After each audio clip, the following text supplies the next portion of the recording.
स्वर्ग और नरक के बीच का फर्क। एक बार एक बुढ़िया औरत को उसकी जिंदगी भर की अच्छाइयों के बदले फरिश्तों ने उसकी एक ख्वाहिश पूरी करने की मंजूरी दी।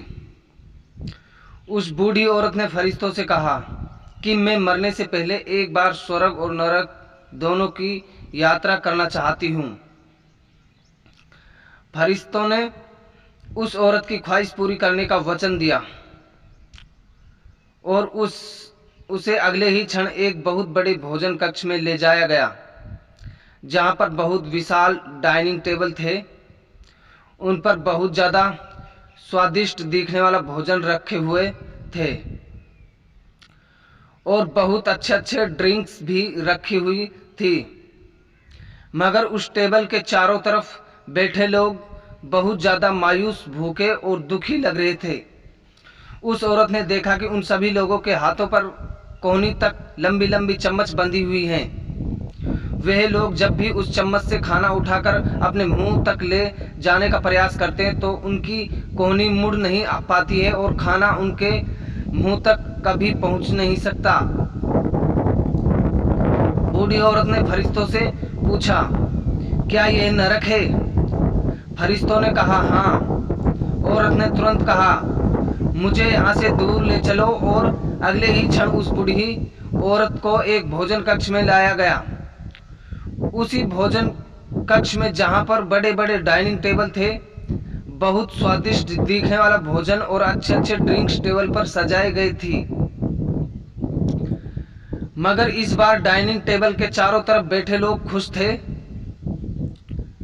हंस रहे थे और उनके चेहरे पर संतुष्टि थी। बूढ़ी औरत ने फरिश्तों से कहा, यह तो वही भोजन कक्ष है, वही भोजन है, वही ड्रिंक्स है, मगर फर्क इतना है कि यहाँ के लोग खुश दिख रहे हैं। ऐसा क्यों है? ऐसा क्यों है? क्या इन लोगों के कोहनी से चम्मच नहीं बंधे हैं? फरिश्तों ने उस औरत से कहा, ध्यान से देखो, इन लोगों के हाथों से भी कोहनियों तक चम्मच बंधी हुई हैं।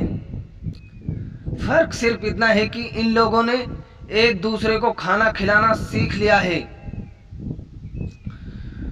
दोस्तों, इस छोटी कहानी की तरह ही हम चाहें तो हमारे जीवन में इसी पृथ्वी पर ही स्वर्ग या नरक दोनों का अनुभव कर सकते हैं।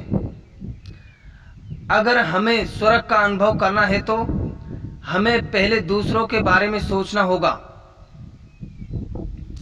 दूसरों को खिलाना होगा, दूसरों की मदद करनी होगी। चॉइस हमारी है।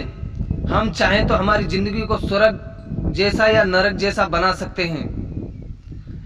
कहानी अच्छी लगी हो तो लाइक कीजिए। इस कहानी को शेयर करके आप हमें सपोर्ट कर सकते हैं। दोस्तों, ऐसी कहानी पढ़ने और सुनने के लिए हमारे चैनल को सब्सक्राइब करें, लाइक करें, कमेंट करें और कमेंट में अपनी राय जरूर दें। आपको ये कहानी कैसी लगी? धन्यवाद दोस्तों।